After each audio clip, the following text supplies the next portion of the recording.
Art, when you started, were there other physicians on television? The only other doctor on television when I started that I know of was Tim Johnson. He and I started at about the same time on local television stations. He was on WBZ in Boston, and I was on KNBC in Los Angeles. And at just about the same time, we were brought up to the networks. I honestly don't know which of us came first. We enjoyed communicating with each other. He's one of the finest doctors and media doctors, and I think you have to be a good doctor first. He and I collaborated in creating an organization to train other doctors, Medical Communicators Association, which lasted for some 20 years. We trained doctors to do what we did on television. Art, what about the broadcasters and television producers you alluded to, relationship with them? Were they receptive to having a physician become a broadcaster in that way? How did you make that relationship work? Well, it worked because the ratings worked.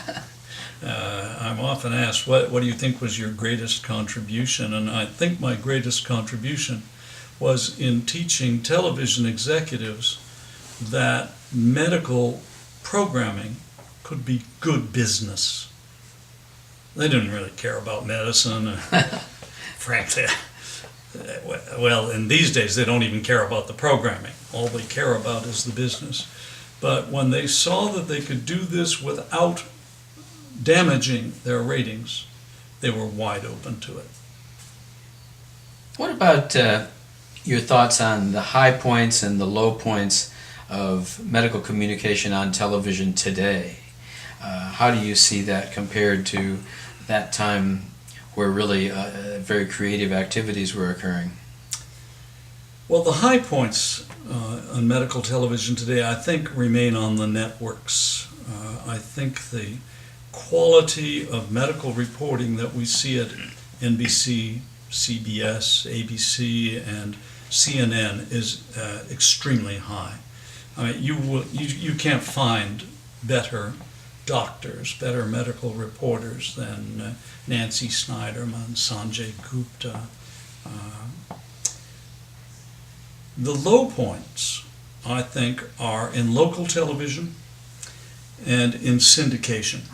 I'm dismayed by what I see in local television where any health reporter, completely untrained, unsophisticated, can pose as a health reporter without any appreciation for the nuances of what they're reporting. I am terribly dismayed by what I see in syndication. You look at Dr. Oz, who basically runs a circus on television, has total disregard for the facts, is out touting products that are scientifically unproven and will do anything just to get ratings. I look at the Doctors, which is, frankly, I think a much more accurate show, but is really a beauty contest. And unfortunately, the public, I think, gets cheated when it comes from these programs. Well, that rings a bell in terms of what I'm seeing as well, and I think you've described it.